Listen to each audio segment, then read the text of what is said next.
Voilà, bonjour à tous. Merci de participer à ce nouvel IR légal organisé par le cabinet Lexing Belgium et le groupe d'édition Larcier. Donc, premièrement, un peu de contexte de ma part et d'historique, et puis ensuite, quels sont les secteurs et les organisations concernées par la directive NIS 2, quelles sont les exigences en matière de sécurité que les organisations visées par cette directive doivent mettre en œuvre ou devront mettre en œuvre, les mécanismes de reporting et de documentation, et les sanctions. Qui seront vos orateurs aujourd'hui? Donc, tout d'abord, moi, Alexandre Cassard, je suis associé au sein du cabinet Lexing Belgium et je travaille essentiellement en droit des technologies. Et les deux autres orateurs seront Léa Cartemont et Antoine Lange, qui aborderont chacun deux de ces sous-questions.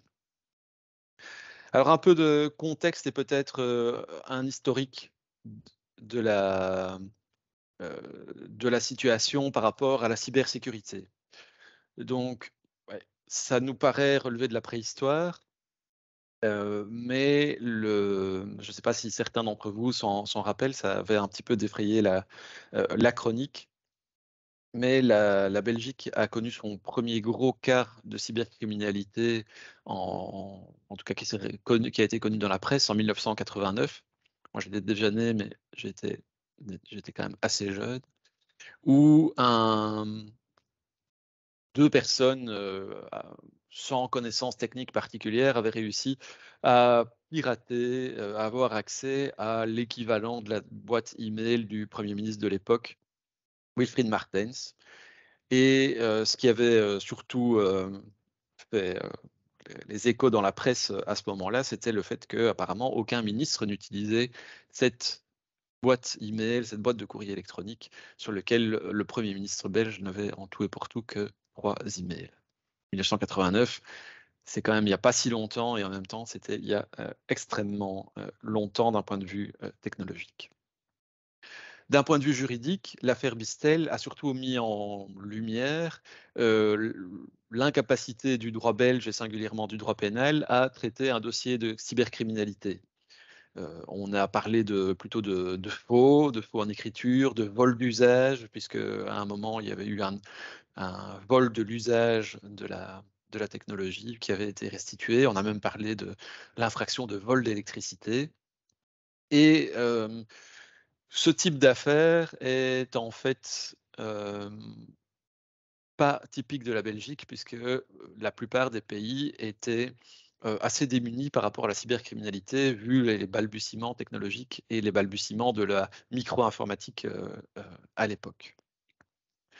Donc au départ, la réflexion juridique et la réflexion politique est plutôt axée sur la lutte contre la cybercriminalité, et les premières démarches vont se pencher sur le fait de renforcer l'arsenal législatif et l'arsenal pénal surtout contre la cybercriminalité, la cybersécurité en tant que telle étant très méconnue et plutôt réservée aux experts techniques de l'informatique.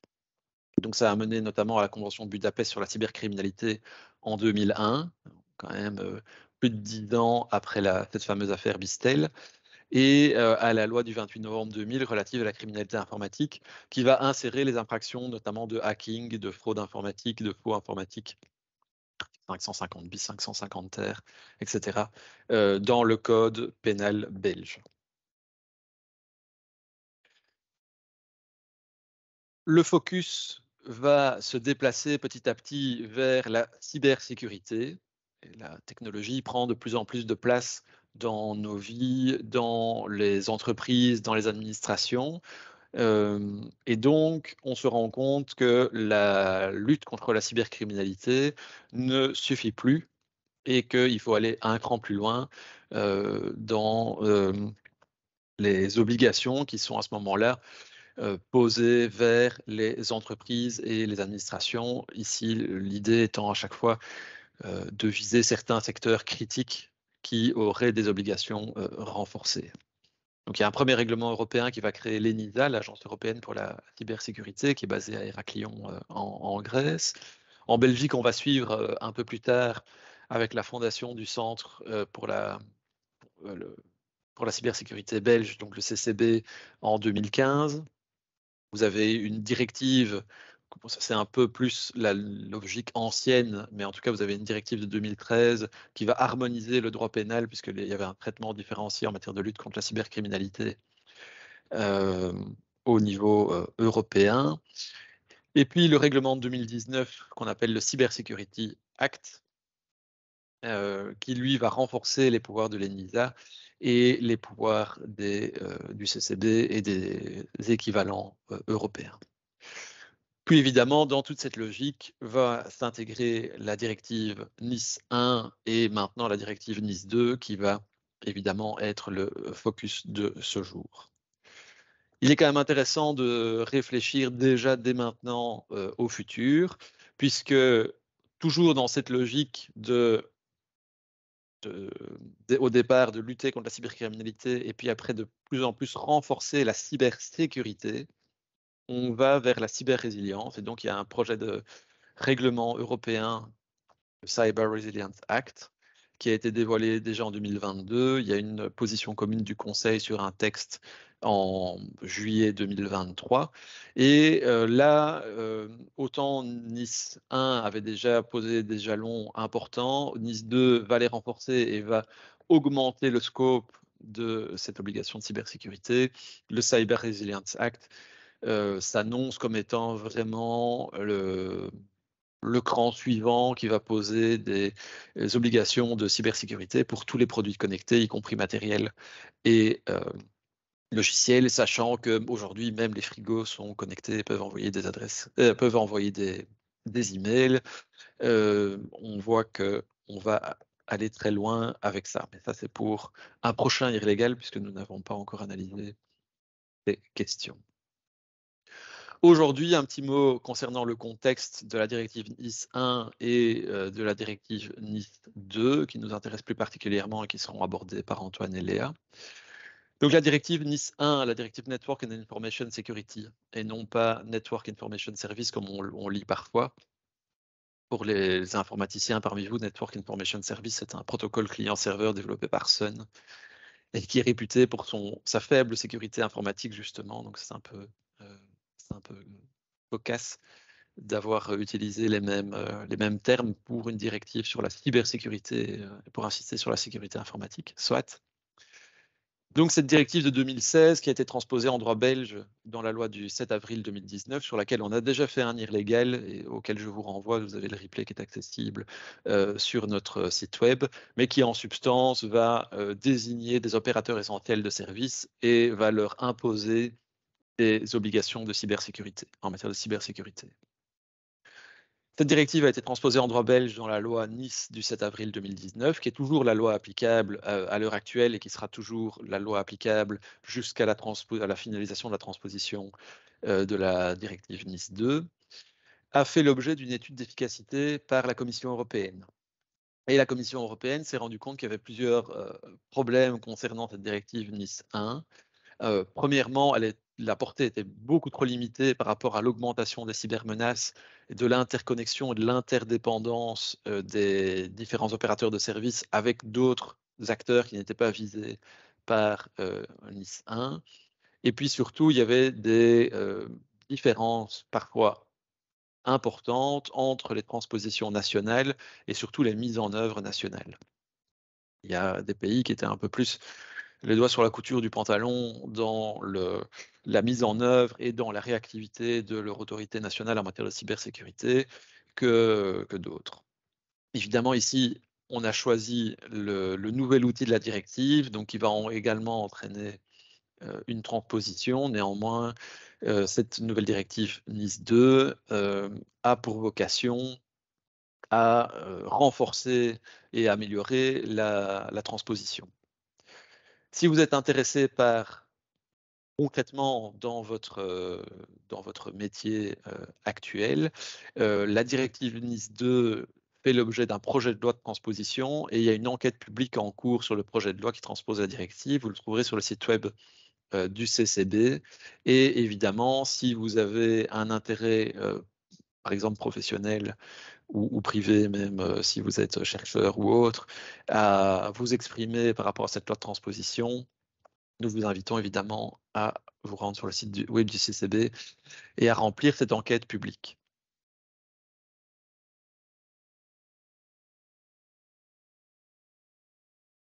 Alors, succinctement, parce qu'on va y revenir, et je pense que Antoine et Léa vont à chaque fois faire le lien, ou presque à chaque fois faire le lien avec la directive Nice 1. Quelles sont les grandes directives entre les deux quelles sont les grandes différences, la mise à jour dans Nice 2 par rapport à Nice 1? Alors, comme je vous l'ai dit, le champ d'application de Nice 1 était assez réduit. Ça ne concernait que 6 secteurs, le secteur de l'eau, par exemple, notamment, de l'énergie, les fournisseurs de services d'infrastructures technologiques. Et il y avait moins de 100 opérateurs, en Belgique, en tout cas moins de 100 opérateurs de services essentiels qui avaient été désignés. En NIS 2, on va élargir beaucoup plus fort le spectre. On ne va plus fonctionner sur base d'une liste définie, mais on va viser 18 secteurs avec différents degrés de criticité, différents degrés d'importance, avec des obligations plus ou moins importantes. Et donc, selon les premières estimations, en Belgique, on aurait plus de 2500 entités qui seraient concernées par NIS 2. À voir, évidemment, concrètement dans le futur et par rapport à cette loi de transposition.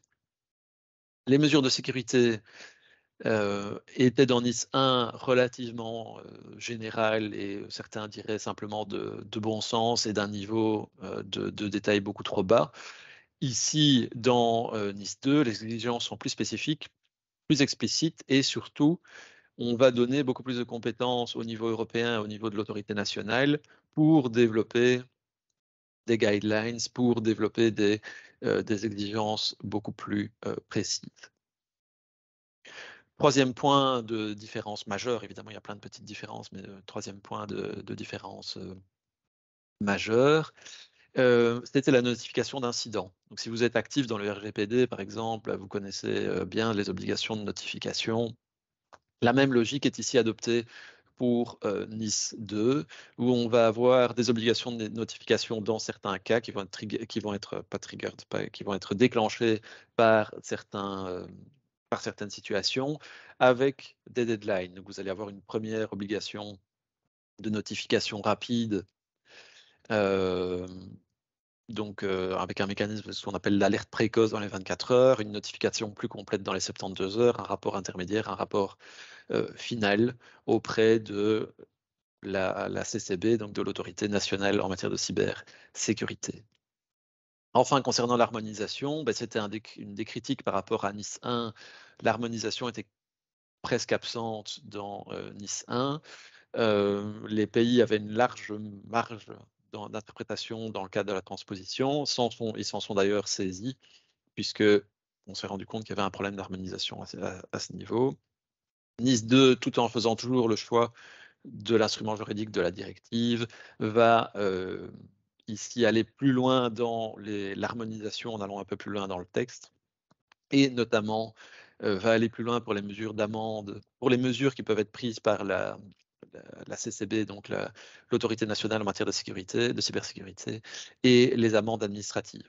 Donc on va retomber sur des sanctions qui vont à nouveau vous rappeler le RGPD, puisqu'on va parler de plusieurs millions d'euros potentiels et jusqu'à 2% du chiffre d'affaires mondial du groupe.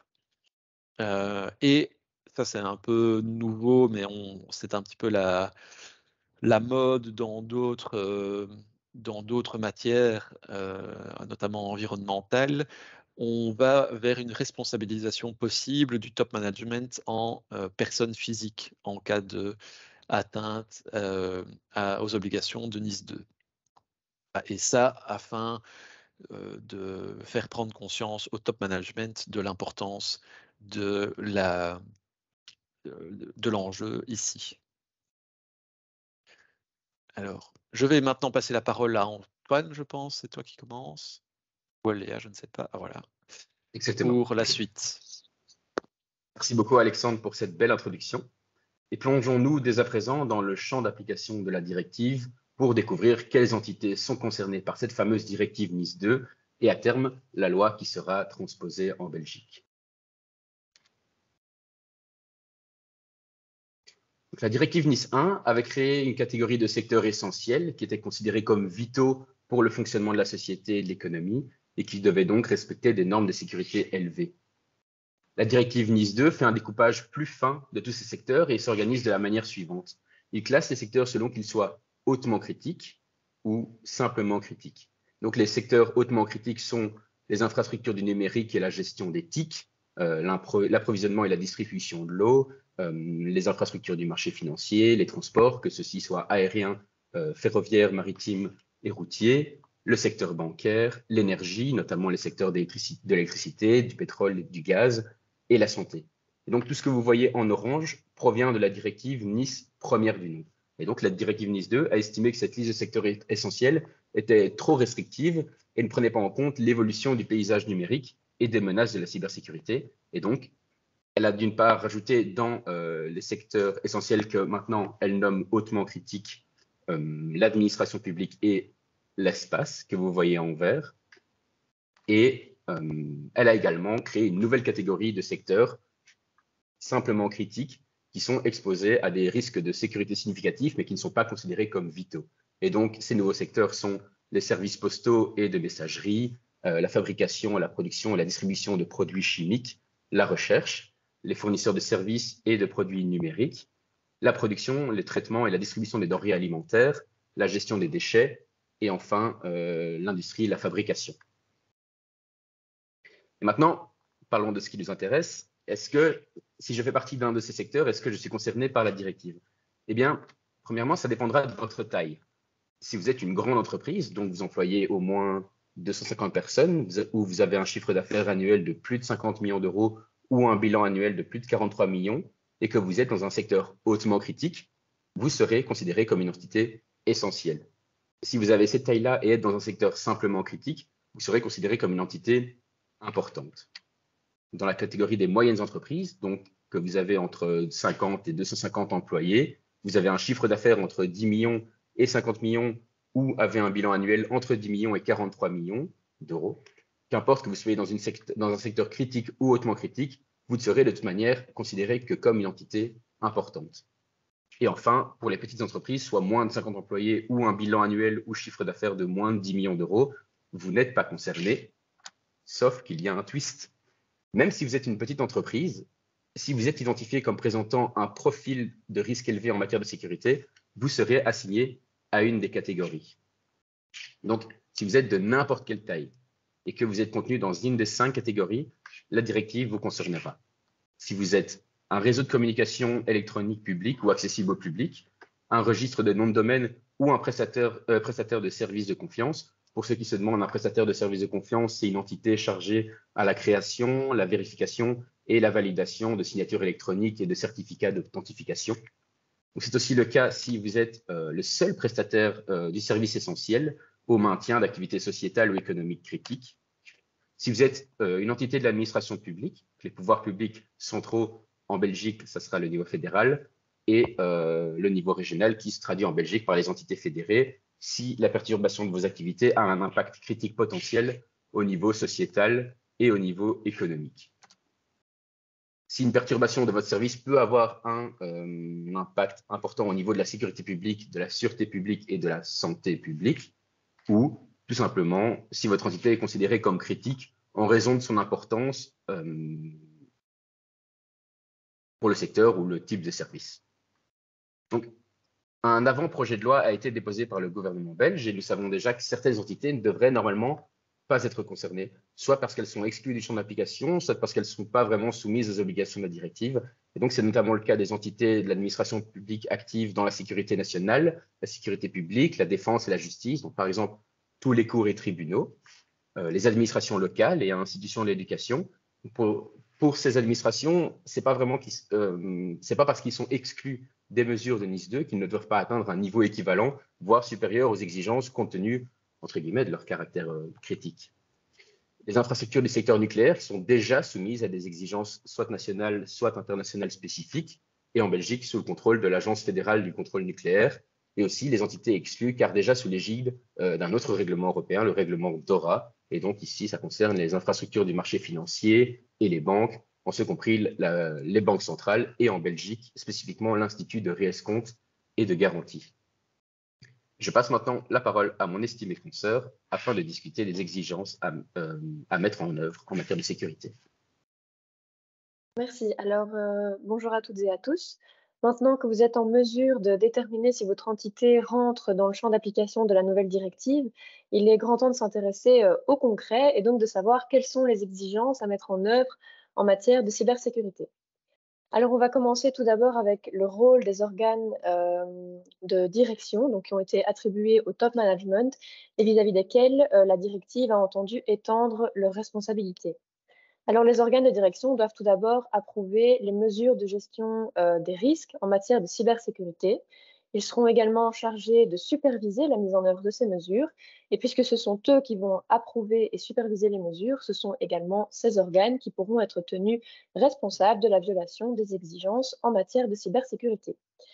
Autre exigence, les membres des organes devront suivre une formation. Le but est qu'ils acquièrent des connaissances suffisantes pour pouvoir déterminer et évaluer les risques qui se posent en matière de cybersécurité, mais aussi leur impact. Et la directive invite les organes de direction à encourager les membres de leur personnel à suivre des formations similaires. En termes de formation, eh bien, vous avez le CCB, donc, dont on vous a parlé, le Center for Cyber Security Belgium, qui a commencé à développer une formation cohérente de sensibilisation des employés dans le secteur de la cybersécurité et qui devrait pouvoir être rendue accessible gratuitement en ligne, donc pour les employés de tout type d'entité. Alors maintenant que nous avons pu apercevoir quelles étaient les exigences auxquelles les organes de direction doivent se conformer, il est temps d'aborder l'adoption des mesures de gestion des risques en tant que telles.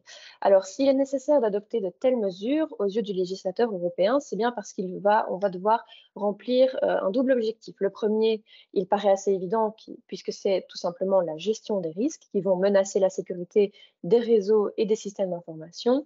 Et le deuxième objectif est de pouvoir éliminer ou en tout cas réduire les conséquences que les incidents de sécurité pourraient avoir sur les destinataires des services proposés par l'entité. Les mesures de gestion des risques qui seront adoptées vont devoir correspondre à différents aspects. Si vous êtes familier avec la formulation prévue dans le RGPD, par exemple, on parle déjà à ce stade de mesures techniques, opérationnelles et organisationnelles. Alors, des mesures techniques, ça signifie tout simplement d'adopter des mécanismes qui vont reposer sur l'utilisation de technologies et d'outils spécifiques pour protéger les systèmes informatiques et aussi les données. Donc, on vise par exemple la mise en place de pare-feu, de logiciels antivirus, de méthodes de chiffrement, de mécanismes de détection d'intrusion et autres. Les mesures opérationnelles visent quant à elles les politiques, les procédures et les pratiques qui vont être mises en œuvre au sein d'une organisation pour garantir la sécurité de l'information.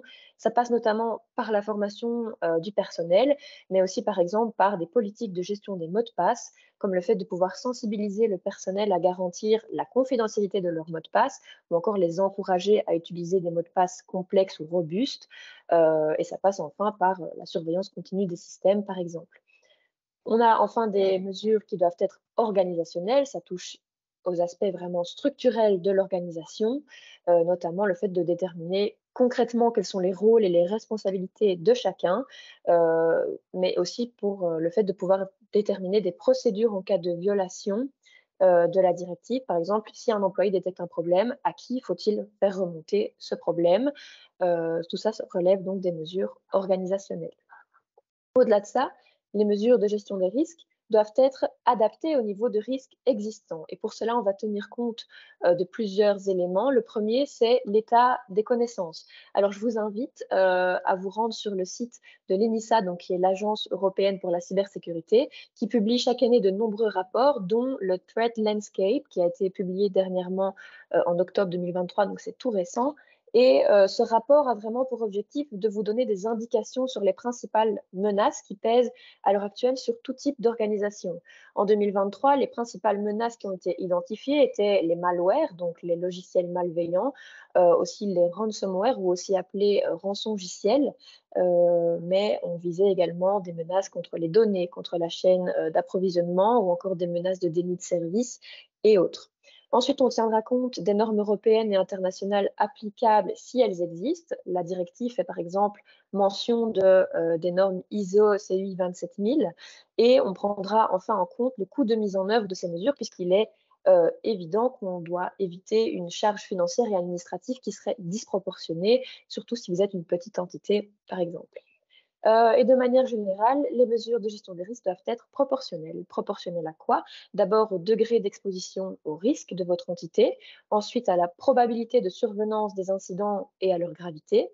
On tiendra compte ensuite de la taille de l'entité et enfin des conséquences économiques et sociales que pourraient avoir les incidents à la fois pour l'entité et pour les destinataires des services fournis par l'entité.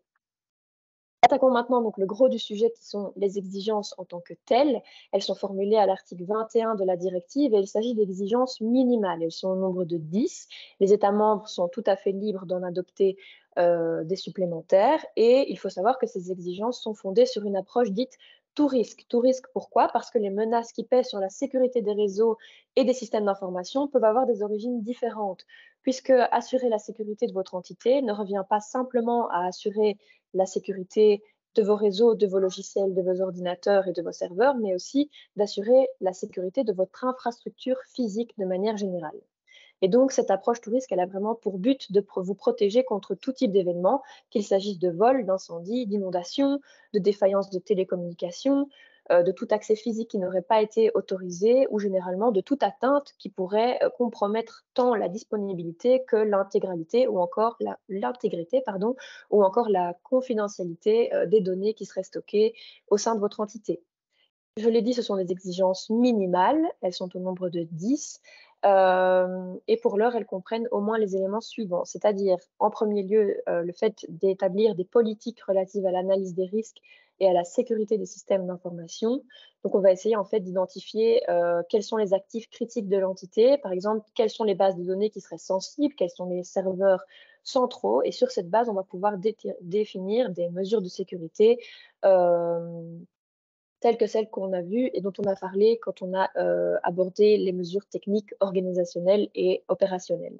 Ensuite, on veut assurer la gestion, excusez-moi, la gestion des incidents, la continuité des activités, puisqu'il est important de pouvoir assurer une gestion des sauvegardes de données et en cas d'incident, ne pas compromettre la continuité des activités de l'entité. On insiste lourdement dans la directive sur la sécurité de la chaîne d'approvisionnement, puisque non seulement vous devez vous assurer que votre entité prend des mesures en matière de gestion des risques en matière de cybersécurité, mais les fournisseurs de l'entité doivent le faire également. Donc, vous devez vous assurer que les fournisseurs et les prestataires de services ont eux également adopté des procédures de développement qui sont sécurisées. Ensuite, vous avez tout ce qui concerne la sécurité de l'acquisition, du développement et la maintenance des réseaux et des systèmes d'information, en ce compris le traitement et la divulgation des vulnérabilités. Alors, c'est mis en gras sur le PowerPoint, comme vous pouvez le voir, parce que à son niveau, le législateur belge a considéré qu'en ce qui concerne les politiques de divulgation des vulnérabilités, il fallait en faire une 11e exigence à part, puisqu'il estimait qu'elle était à ce point importante qu'il fallait la différencier de cette exigence formulée dans la directive. On vise enfin l'évaluation de l'efficacité des mesures, les pratiques de base en matière de cyberhygiène et de formation à la cybersécurité. Les pratiques de base en matière de cyberhygiène, ça vise le fait d'avoir des mises à jour logicielles et matérielles régulières, de changer régulièrement les mots de passe, d'assurer la gestion des nouvelles installations, d'avoir des restrictions des comptes d'accès au niveau administrateur ou encore d'assurer des sauvegardes de données régulières. Et le fait d'organiser des formations pour le personnel a évidemment pour but de les sensibiliser aux cybermenaces et notamment à l'hameçonnage ou encore aux techniques d'ingénierie sociale. Il faut savoir en matière de sécurité, de cybersécurité, le chaînon le plus faible est souvent l'humain. Et donc, il est essentiel de pouvoir les sensibiliser. Enfin, les dernières exigences sont le fait d'adopter des politiques et des procédures relatives à l'utilisation de la cryptographie et le cas échéant du chiffrement, d'assurer aussi la sécurité des ressources humaines. Ça passe notamment par le fait d'attribuer des droits d'accès en fonction des responsabilités. Si certains services n'ont pas besoin d'accéder à tel ou tel type d'information pour effectuer efficacement leur travail, il n'y a pas de raison de leur donner accès. C'est une mesure de sécurité supplémentaire. Et enfin, on demandera d'utiliser des solutions d'authentification à plusieurs facteurs ou d'authentification continue, des systèmes de communication vocale, vidéo et textuelle qui sont sécurisés. Autrement dit, n'utilisez pas Messenger pour communiquer au sein de votre entité. Et donc voilà, puisque vous pouvez vous apercevoir que donc les mesures de gestion des risques ne concernent pas que la sécurité des réseaux, mais aussi la sécurité physique de l'entité. Alors, quelques particularités aussi dont il faut faire mention. Il existe des prestataires de services et des fournisseurs qui sont spécifiquement identifiés dans la directive et pour lesquels on exige de la Commission européenne qu'elle adopte des actes d'exécution dans lesquels elle va définir des exigences techniques et méthodologiques précises. Elle doit le faire au plus tard pour le 17 octobre 2024. On parle par exemple des services DNS, des services cloud, des centres de données, des services de place de marché en ligne, des moteurs de recherche et autres. Et on va établir des exigences supplémentaires pour ces services particuliers parce qu'ils présentent un caractère transfrontalier et donc ils sont d'autant plus exposés aux risques de menaces en matière de cybersécurité. Et alors, pour ce qui concerne les prestataires de services de confiance, donc tout ce qui concerne la signature électronique et tout ça, la directive précise que les exigences formulées ne sont que complémentaires au règlement eIDAS que vous connaissez peut-être. Donc, il faut également en tenir compte. Dernière remarque, ah oui, par contre, la Commission européenne est aussi libre, donc là, elle n'a pas l'obligation, mais elle a la possibilité d'adopter des exigences supplémentaires pour d'autres secteurs si elle l'estime nécessaire. Donc, ce n'est pas parce que votre entité n'est pas concernée dans les secteurs identifiés au-dessus que par la suite, elle ne pourrait pas être concernée si la Commission européenne décide d'adopter des exigences supplémentaires. Et enfin, sachez que le fait que votre entité externalise complètement la maintenance de ces réseaux et de ces systèmes d'information n'a absolument aucun impact sur le fait que vous devez adopter des mesures de gestion ou non, puisque dans tous les cas, vous devez le faire. Passons maintenant donc au délai pour l'application de ces mesures. Alors, vous le savez peut-être, mais la directive est entrée en vigueur le 16 janvier 2023. Les États membres ont jusqu'au 17 octobre 2024 pour transposer la directive, puisque vous savez donc en droit européen, une directive n'a aucun effet direct dans le droit national belge avant qu'une loi spécifique ait été adoptée par le législateur belge. À cet égard, le travail législatif a commencé, puisque le 10 novembre 2023, on a eu l'approbation d'un avant-projet de loi. Et donc, on devra voir ce qu'il en sera. Mais pour l'instant, l'avant-projet de loi ne s'écarte pas énormément des directives qui ont été proposées, des indications proposées dans la directive. Et alors, sachez que pour le 17 avril 2025, les États membres devront établir la liste des entités qu'ils considèrent comme essentielles et importantes. Donc, c'est vers cette période que vous saurez exactement si votre entité est concernée ou non. Et donc, vous disposerez ensuite d'un délai pour mettre en œuvre toutes les mesures qui seront jugées appropriées. Et enfin, en 2027, on va procéder à une révision de la directive, donc comme on l'a fait pour Nice 1, et on aboutira potentiellement, qui sait, sur Nice 3.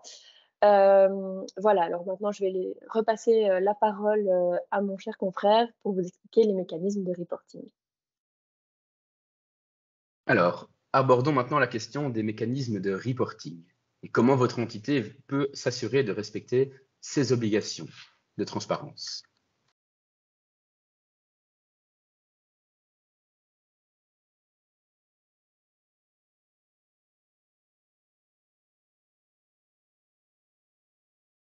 Antoine, ton micro est coupé. Pardon, j'ai parlé dans le vide. Donc, abordons maintenant la question des mécanismes de reporting. Attendez, je vais revenir sur la slide précédente. Et comment votre entité peut s'assurer de respecter ses obligations de transparence. Les entités ont une obligation d'information pour les incidents importants. Donc, tout d'abord, c'est quoi un incident important? C'est un événement qui cause ou est susceptible de causer une perturbation opérationnelle grave des services ou est susceptible de causer des pertes financières pour l'entité. C'est un événement qui affecte ou est susceptible d'affecter d'autres personnes physiques ou morales et qui causerait dès lors des dommages matériels, corporels ou moraux considérables. Et dès l'occurrence de ce genre d'événement, la directive NIS 2 impose aux organisations concernées tout un tas d'obligations. Et donc, quel est le timing pour informer? Dans les 24 premières heures à compter de la prise de connaissance de l'incident, il y a maintenant ce qu'on appelle l'alerte précoce. Elle doit permettre de demander une assistance si nécessaire, mais nous reviendrons dessus par après. Donc, cette alerte précoce doit déjà indiquer si l'incident est soupçonné d'être causé par des actes illicites ou malveillants et si susceptible d'être transfrontalier. Elle doit être suivie d'une notification d'incident. Les entités concernées doivent soumettre une notification d'incident dans les 72 heures de la prise de connaissance dans le but de mettre à jour les informations transmises dans le cadre de l'alerte précoce et indiquer une évaluation initiale de l'incident, sa gravité, son impact et les indicateurs de compromission s'ils sont déjà disponibles. Alors, à la demande du CSIRT, donc du CCB ou d'une autorité compétente, il y a ce qu'on appelle le rapport intermédiaire qui sert à faire une mise à jour de la situation. Et enfin, un rapport final doit être adressé dans le mois de la notification de l'incident. Et ce rapport final doit comprendre une description détaillée de l'incident, ce compris sa gravité et son impact, les types de mesures ou causes qui a probablement déclenché, le type de menace ou cause qui a probablement déclenché l'incident, les mesures d'atténuation appliquées et en cours, et enfin, l'impact transfrontalier s'il y en a eu un. Donc, je vous ai dit que via l'alerte précoce, l'entité pouvait faire une demande d'assistance. Voilà comment ça se déroule. Avec ou sans demande, le CCB, le CSIRT, doit le plus vite possible, et si possible dans les 24 heures de l'incident, faire une première réponse à l'entité émettrice. Si l'entité en fait la demande, le CCB ou l'autorité compétente doit donner des orientations ou des conseils sur la mise en œuvre des mesures d'atténuation. Et si la notification a été faite à quelqu'un d'autre dans le CSIRT, c'est l'autorité compétente qui va s'occuper de l'orientation et en coopération avec le CSIRT qui fournit un soutien technique supplémentaire si l'entité de nouveau le demande. Donc, s'il y a suspicion d'un incident de nature criminelle, le CSIRT, donc CCB, ou l'autorité compétente peut fournir des orientations sur les modalités de notification de l'incident aux autorités répressives. Et donc, afin de vous assurer du respect des obligations de transparence, il y a un rôle de superviseur de la cybersécurité qui est conseillé. Donc, ce superviseur de la sécurité des réseaux et des systèmes d'information sera chargé de surveiller les respects de la directive NIS 2 au sein de l'organisation, de coordonner les actions de sécurité et de communiquer avec les autorités compétentes et les parties prenantes et de rendre compte au top management. Ce superviseur peut être une personne physique ou morale, interne ou externe à l'organisation, et doit avoir les compétences, les ressources et l'indépendance nécessaires pour exercer ces informations. Et donc, comment démontrer que vous vous conformez bien aux obligations? Il n'y a pas d'obligation de certification, mais vous devez être capable de prouver que vous répondez à ces exigences. Donc, vous pouvez utiliser les normes internationales reconnues, telles que l'ISO 27001, qui est la plus simple pour se faire certifier. C'était le standard de la directive précédente, mais elle est encore suffisante à quelques détails près, même si l'ISO 27002 reste tout de même vraiment l'idéal. Donc, ces normes définissent les exigences et les bonnes pratiques en matière de sécurité de l'information et sont compatibles avec la directive NIS 2 et peuvent faciliter la démonstration de la conformité. Et enfin, il y a ce qu'on appelle les Cyber Fundamentals Frameworks, qui est un autre outil que vous pouvez utiliser pour implanter les mesures de sécurité requises par la directive NIS 2. C'est une initiative belge qui consiste en un outil créé de toutes pièces par le CCB et qui fonctionne selon 4 niveaux, le basique, l'intermédiaire et les deux qui vont nous être importantes, le niveau important et le niveau essentiel. Donc, ce cadre fournit des recommandations, des outils, des exemples pour chaque niveau, ainsi qu'un questionnaire en ligne pour aider les organisations à choisir le niveau qui leur convient. Les entités concernées par NIS 2 doivent donc choisir entre le niveau important et essentiel. Donc, concrètement, les Cyber Fundamentals sont des mesures qui visent à protéger les données, à réduire de manière significative le risque des cyberattaques les plus courantes et à accroître la cyber-résilience d'une organisation. La cyber-résilience, c'est la capacité d'un système à résister aux cyberattaques et être capable donc de se remettre sur pied et de retourner à un état de fonctionnement et de sécurité satisfaisant. Donc, à chaque niveau, ceci se fonde sur 5 fonctions, qui est la première, celle d'identifier, donc connaître les principales cybermenaces qui pèsent sur votre entité spécifiquement. Essentiellement, vous ne pouvez pas protéger ce dont vous ignorez l'existence. Cette fonction aide donc à gérer les risques de cybersécurité. Il y a la fonction de protéger, qui se concentre sur l'élaboration et la mise en œuvre des mesures de protection nécessaires pour atténuer ou contenir un cyber-risque. La fonction de détecter, Donc, l'objectif de cette fonction est d'assurer la détection en temps utile des événements de cybersécurité, des incidents. La fonction de répondre, cette fonction concerne les contrôles qui permettent de répondre aux incidents de cybersécurité. Donc, elle soutient la capacité à contenir l'impact d'un incident de sécurité potentiel. Et enfin, la fonction de rétablir, la fonction de rétablissement donc, se concentre sur les mesures de protection qui contribuent à maintenir la résilience et à restaurer les services qui ont été affectés par un incident de cybersécurité. Voilà, je redonne la parole à Léa pour vous parler maintenant des sanctions. Merci. Alors, on va passer maintenant à la dernière partie de cette présentation et probablement la moins fun puisqu'on va parler d'argent, mais elle a toute son importance puisque les exigences formulées par la directive ne pourront être que pleinement efficaces que si elles peuvent faire l'objet d'abord d'un contrôle de la part des autorités compétentes, mais aussi si les violations de ces exigences peuvent être sanctionnées. Alors, pour ce qui est du contrôle d'abord, eh bien, les articles 32 et 33 de la directive nous renseignent sur les pouvoirs de supervision que possèdent les autorités compétentes. Alors, sans entrer dans les détails, sachez déjà que à ce stade, votre entité peut faire l'objet de mesures de supervision. Donc, par exemple, elle peut faire l'objet d'inspections sur place ou de contrôles à distance, y compris des contrôles aléatoires par des professionnels formés. Elle pourra faire l'objet de scans de sécurité ou encore d'audits de sécurité réguliers, que ce soit par un organisme indépendant ou par une autorité compétente. Elle pourra également faire l'objet d'audits ad hoc, c'est-à-dire qui seront justifiés par un incident important ou par une violation de la directive. Et enfin, votre entité peut faire l'objet de demandes tout à fait diverses, à savoir des demandes d'informations nécessaires à l'évaluation des mesures de gestion des risques, mais aussi des demandes d'accès à vos données ou des demandes de preuve de la mise en œuvre des politiques de cybersécurité. S'il s'avère que vous ne vous conformez pas pleinement à la directive, eh bien, les autorités compétentes auront la possibilité de vous infliger des mesures administratives. Il en existe toute une panoplie qui vont du simple avertissement concernant la violation des dispositions, en passant par le fait de formuler des instructions contraignantes sur les mesures qui seront nécessaires pour éviter ou pour remédier à un incident, mais également sur les délais pour mettre en œuvre ces mesures et également une obligation de rendre compte de la mise en œuvre de ces mesures. On pourra également vous ordonner de mettre un terme au comportement qui viole la directive.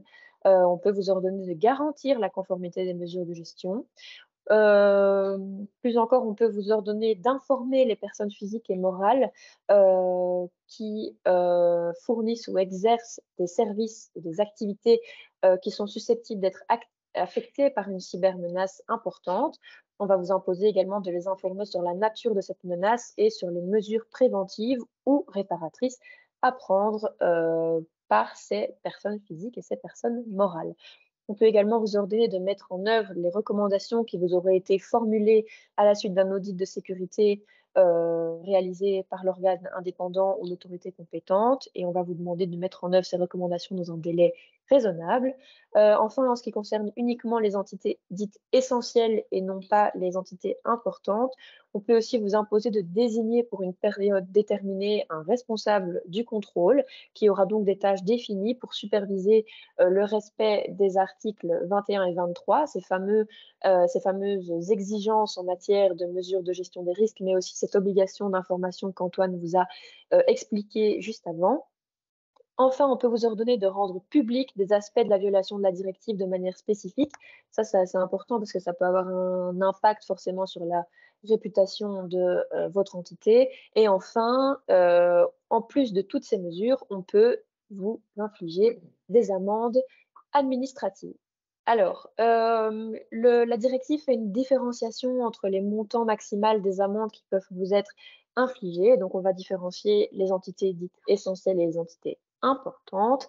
En ce qui concerne les entités essentielles, on peut vous infliger au moins 10 millions d'euros d'amende administrative ou 2% du chiffre d'affaires annuel mondial total de l'exercice précédent, le montant le plus élevé étant retenu. Donc, ça veut dire que lorsqu'on va calculer 2% du chiffre d'affaires annuel mondial, donc c'est du groupe en entier et pas seulement de l'entité si elle représente une filiale par exemple, et qu'on se rend compte qu'on arrive à peut-être 20 millions d'euros, eh bien ce seront 20 millions d'euros d'amende qui seront infligés et non pas 10 millions. Pour les entités importantes, c'est un peu moins puisque c'est 7 millions ou au moins 1,4% du chiffre d'affaires.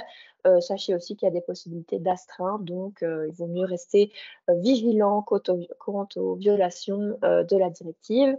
Aussi, petite particularité belge, dans l'avant-projet de loi, il faut savoir qu'il est prévu que les amendes administratives pourront être doublées en cas de récidive pour les mêmes faits dans les 3 ans.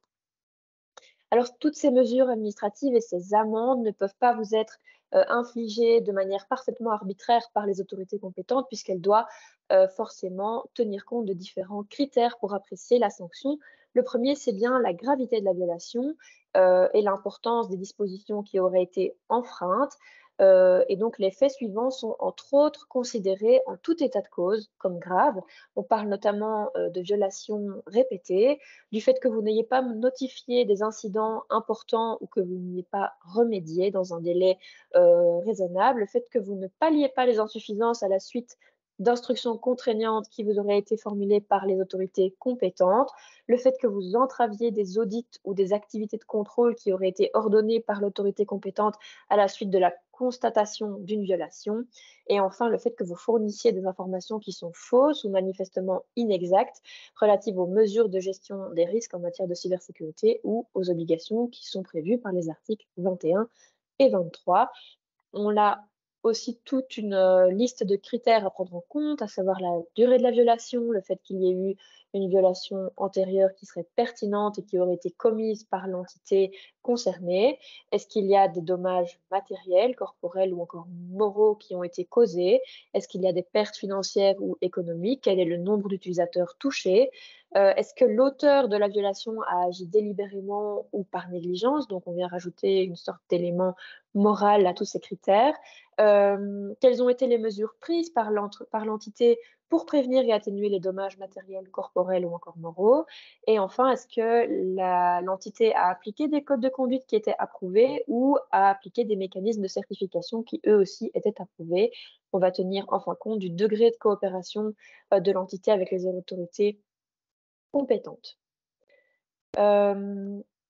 Et alors, en tout dernier recours, donc là, on parle du moment où vous avez déjà fait l'objet de mesures et qu'elles ne se sont pas révélées efficaces. Eh bien, donc, en tout dernier recours et compte tenu de la gravité de ces mesures, eh bien, on va pouvoir vous imposer la suspension temporaire d'une certification ou d'une autorisation concernant tout ou partie des services fournis ou des activités menées par l'entité. Donc, on peut tout simplement vous demander d'arrêter vos activités pendant une période déterminée, ou on peut même interdire temporairement à une personne physique qui exerce des responsabilités dirigeantes, soit à un niveau de directeur général ou de représentant légal, d'exercer ses responsabilités. Alexandre vous a parlé au tout début de cette présentation du fait qu'on voulait vraiment responsabiliser le top management en tant que personne physique. Et bien là, on est vraiment en plein dedans, mais ça reste évidemment de l'ordre du dernier recours. Alors, on parle de suspension ou d'interdiction temporaire parce que c'est uniquement pendant la période qui sera nécessaire pour que l'entité puisse prendre les mesures donc nécessaires pour remédier au manquement ou pour qu'elle puisse se conformer aux exigences de l'autorité compétente. Voilà donc tout ce qu'il vous fallait savoir en matière de sanctions et je laisse maintenant mon estimé confrère vous faire un petit excursus sur le hacking éthique.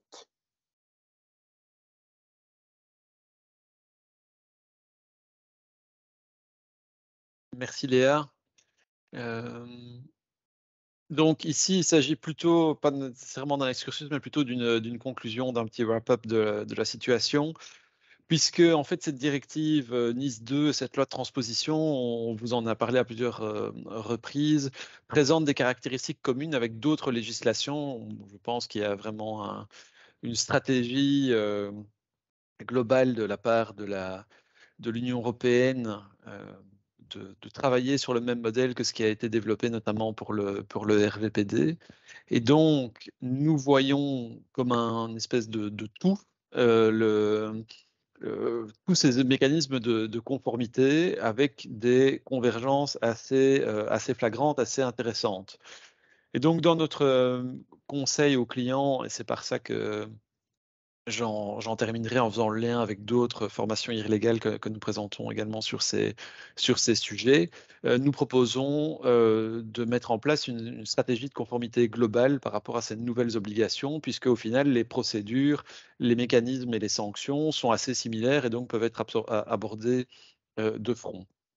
Donc, notamment les procédures de notification en matière de violation de données à caractère personnel, une politique de divulgation coordonnée des vulnérabilités, c'est ce qu'on met en place par exemple pour le hacking éthique, qu'on peut appeler également du bug bounty ou autre. Et enfin, le mécanisme de signalement interne en matière de lanceurs d'alerte, qui peut notamment porter sur le RGPD ou sur la cybersécurité. Donc, notamment en matière d'hacking éthique, on a tout un illégal qui est consacré, mais globalement, il s'agit de laisser la possibilité à des personnes extérieures à l'organisation de faire des tests en matière de cybersécurité et de retirer des tests qui étaient jusqu'il y a peu considérés comme relevant du droit pénal, les retirer de l'infraction pénale si certaines circonstances sont respectées. Donc, afin d'encadrer cette situation pour votre entreprise et à la mettre en lien avec les obligations NIS 1 et les futures obligations NIS 2, nous proposons notamment de mettre en place une politique de divulgation coordonnée des vulnérabilités qui doit tenir compte de ces différentes obligations. Je vais vous mettre également le lien pour le illégal sur le hacking éthique. Mais je pense que je vous l'ai mis dans la conversation déjà. Si ça vous intéresse, vous pouvez aller voir le replay. De même, c'est un sujet fort chaud sur le moment. On a une des associées du cabinet qui travaille énormément sur ces sujets-là. C'est la mise en place d'un canal de signalement interne pour signaler les irrégularités, donc notamment en matière de cybersécurité. Et en matière de protection de données à caractère personnel, à nouveau, il y a une convergence sur ces questions. Cette obligation est mise en place par la loi du 28 novembre 2022. C'est encore assez récent. Voilà, je vais clôturer ici. Nous sommes dans les temps. Nous avons quelques minutes pour des questions, si jamais vous le souhaitez. D'un point de vue logistique à nouveau, donc dans l'email qui vous sera envoyé avec le slide, normalement lundi prochain, vous pourrez à nouveau y répondre pour fournir vos numéros IP ou ISJE. Et notre prochaine formation illégale est prévue pour l'année prochaine, on y sera quand même vite, pour le 26 janvier et sera consacré au nouveau droit de la distribution et de la coopération entre entreprises. On va un peu plus dans le droit commercial et un peu moins dans le droit des technologies. N'hésitez pas à vous abonner à notre newsletter ou à consulter notre site ou nos réseaux sociaux pour être tenu informé de notre agenda. Alors, je ne sais pas si vous avez des questions à ce stade-ci.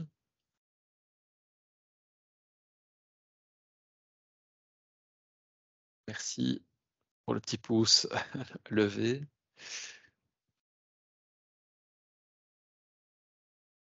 Alors, est-ce qu'on a une question ici? Oui. Bonjour, Bernard François. Oui. Est-ce que le secteur des assurances, je n'ai pas bien vu s'il était repris dans le scope ou pas? Alors, le scope, c'est Antoine qui a géré normalement le secteur des assurances. Le secteur des assurances, je ne pense pas qu'il soit inclus. Non, c'est parce que à certains égards, on est considéré comme systémique et Après, entre guillemets, c'est possible que, comme Léa vous l'a expliqué, le 25 avril 2025, la Belgique devra avoir arrêté une liste des entités qui seront concernées et peut-être qu'elle établira une liste pour certaines, pour certaines compagnies d'assurance. En Donc tout les cas, compagnies d'assurance, a priori, ne sont pas reprises en tant que telles, mais dans le cadre de l'application aux marchés, aux obligations en matière d'entreprises relevant des marchés financiers, effectivement, on n'est pas exclu que certaines activités d'une compagnie puissent déclencher l'application. Mais ça, on le saura bientôt. Ok, très bien, merci beaucoup. Voilà, Madame Di Cristofara. Oui, bonjour. Donc, Laetitia Di Cristofaro, DPO de la province Pardon. du Hainaut. Voilà, donc c'est rien. Voilà, donc en fait, j'ai la même question que la personne précédente, mais pour le domaine de la santé. Donc, j'ai visiblement les administrations publiques locales dans le projet de loi donc, ne seront pas soumises à l'ANIS 2, mais nous avons des organismes de soins de santé. Et donc, je voulais savoir si derrière la notion de santé, qu'est-ce qu'on entendait par santé? Est-ce que cela va être défini? Est-ce qu'il va y avoir également une liste dans le sens où si on est exclu en tant qu'administration publique, forcément, si on rentre dans le domaine de la santé par le biais de ces organismes de soins, nous serions soumis quand même à l'ANIS.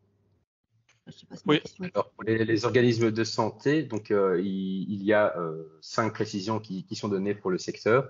Il parle des prestations de soins de santé au sens d'une directive 2011. J'avoue que je ne sais pas comme ça vous dire. Les laboratoires de référence, les entités qui exercent des activités de recherche et de développement. Mais donc, les prestataires de soins de santé, apparemment, sont considérés comme concernés. Après, entre guillemets, comme je l'ai dit à la personne précédente, toute cette liste-là sera arrêtée et de toute manière, vous serez mis au courant si votre entité est concernée ou pas.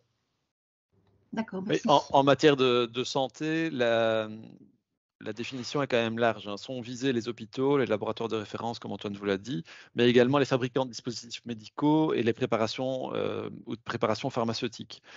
Donc, en matière de santé, ça fait partie des secteurs où très probablement il y aura le scope sera, le champ d'application sera très large. Ok, merci. Merci à vous.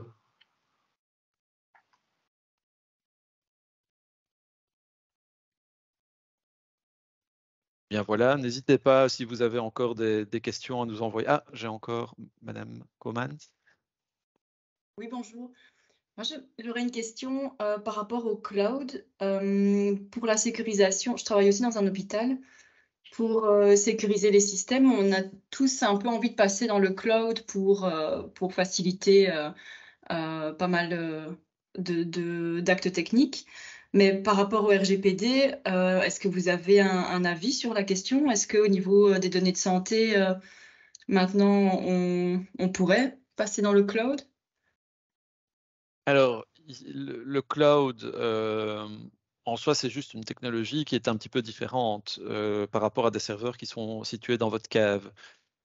Elle a des avantages, elle a des inconvénients. En matière de RGPD, le gros souci par rapport au cloud, c'est surtout le recours à des prestataires de services américains et ou basés dans des pays pour lesquels il n'y a pas de reconnaissance de la protection. Ce n'est pas sur la liste blanche de la Commission européenne. Maintenant, par rapport au système américain, on reste quand même dans un flou artistique malgré les différents accords qui ont été passés entre l'Union européenne et les États-Unis, étant donné que le groupe de, je ne sais plus, Max Schrems, voilà, a annoncé qu'il allait introduire un recours devant la Cour de justice. Mais au-delà de cette question un peu spécifique, vous pouvez tout à fait avoir recours au cloud pour autant que les différentes obligations soient concernées. Il y a des prestataires de services basés dans l'Union européenne ou dans des pays comme la Suisse, par exemple, avec qui sont sur la liste blanche et qui fournissent des niveaux de services de sécurité suffisants pour tout ce qui est hospitalier. Donc, en soi, le fait d'utiliser une technologie plutôt qu'une autre n'est pas problématique. Il faut plutôt voir comment est-ce que le prestataire, où est situé le prestataire de service et comment est-ce qu'il va mettre en œuvre, répondre à ces différentes obligations. Et c'est la même idée pour la directive NIS 2, puisque les prestataires de services cloud pourraient être concernés, voire même pourraient être considérés comme étant hautement critiques, parce qu'ils pourraient relever de l'infrastructure numérique ou de la gestion des services TIC. Voilà, je ne sais pas si ça répond à votre question. Oui, oui. Voilà, Merci. parfait. Merci. Il y a Madame Margrève. Oui, bonjour à tous. J'avais juste une question, mais ça rejoint un peu la réponse que vous venez de donner. Si on a un backup auprès d'un prestataire américain tel que Amazon sur leur serveur, ben oui, eux, peu importe, ce seront les règles américaines. À ce sujet-là, sans rentrer dans les détails, est-ce qu'il pourrait y avoir un recours sur, par exemple, chez Amazon, s'il y avait une fuite de données ou un backup qui était mal fait? Où en sont les directives? À mon avis, elles sont peut-être déjà plus loin aux États-Unis. Quel est le scope, le périmètre à ce moment-là de responsabilité de la société basée ici en Belgique qui héberge des données médicales et qui est un backup sur des serveurs Amazon, donc société américaine? Oui. Donc ici, il y a deux sous-questions. Premièrement, en matière de RGPD, de traitement des données à caractère personnel et de la grosse problématique théorique de l'accès possible des services de police américains aux données contrôlées par des sociétés américaines, mais même hébergées en dehors des États-Unis. L'accord qui est conclu pour l'instant entre l'Union européenne et les États-Unis et qui vise un petit peu à remplacer le Privacy Shield et le Safe Harbor prévoit dans une certaine mesure une possibilité de recours de la société américaine, de la société européenne par rapport à ça et d'une certaine information. Maintenant, à ma connaissance, ça n'a pas encore été utilisé en tant que tel et j'ai quand même de sérieux doutes par rapport à l'effectivité. En niveau civil, maintenant, imaginons qu'il y a une problématique de perte de backup ou d'indisponibilité. On va retomber sur des mécanismes classiques de responsabilité contractuelle. Et là, malheureusement, pour avoir déjà été farfouillé dans les conditions, les contractuelles des grands opérateurs comme Amazon, Microsoft Azure ou Google, leurs dispositions contractuelles sont particulièrement protectrices et les possibilités d'engager leurs responsabilités sont relativement faibles, d'autant plus que si on veut aller rechercher leurs responsabilités, souvent il faut aller au Delaware par exemple, et tout ça coûte un bras, les deux jambes et peut-être un rein en plus. Donc c'est compliqué. Au niveau exigence, je ne sais pas si on parle NIS 1 et NIS 2 aux États-Unis aussi, mais où c'est purement européen, mais où en sont les Américains en termes de cybersécurité? Ils sont 2 degrés au-dessus de nous par rapport à l'Europe? Ils sont plus restrictifs ou c'est l'inverse? Alors, à ma connaissance, il n'y a pas l'équivalent des règlements que l'on connaît ici en matière de cybersécurité pour les prestataires de services commerciaux, en tout cas. Je pense que c'est un petit peu différent en matière dans le domaine de la défense où il y a plus d'exigences.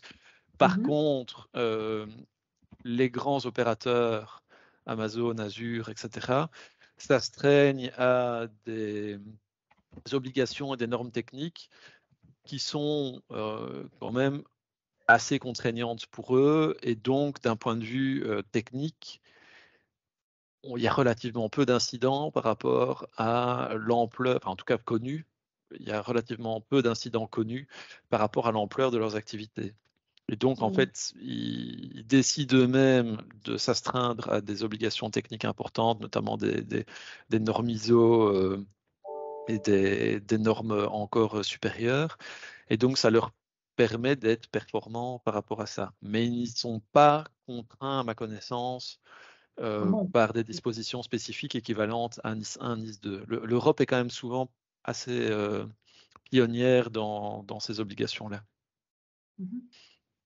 Merci beaucoup. Et j'avais juste une dernière question, mais là je l'ai écrite. Quelqu'un a présenté tout au début un tableau avec la gradation grande entreprise, PME et TPE. Oui, voilà. Voilà. Petite entreprise, moins de 50 employés, chiffre d'affaires, donc bilan ou total chiffre d'affaires inférieur à 10 millions.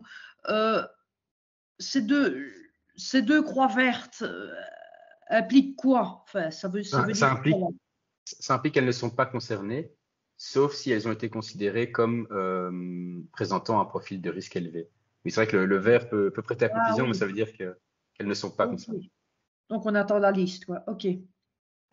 Voilà, parce qu'il y a des petits acteurs qui peuvent être des petites entreprises, mais qui peuvent avoir un caractère systémique important ou présenter un risque en matière de cybersécurité du fait de la sensibilité des données qu'elles sont amenées à traiter.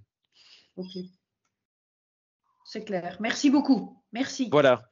Je pense que nous pouvons en terminer là. Nous ferons bien volontiers le service après-vente du Irlégal si jamais vous souhaitez nous envoyer encore des questions via nos réseaux sociaux ou via simplement nos emails. Nous sommes assez faciles à trouver sur Internet. Et j'espère vous voir aussi nombreux le 26 janvier pour notre prochain Irlégal. D'ici là, passez de bonnes fêtes de fin d'année. Nous y sommes déjà. Et d'ores et déjà un bon week-end. Voilà, merci. La présentation est envoyée? Oui. La présentation vous sera envoyée lundi, normalement. Impeccable. Ça va? Excellent week-end. Merci beaucoup. Au revoir.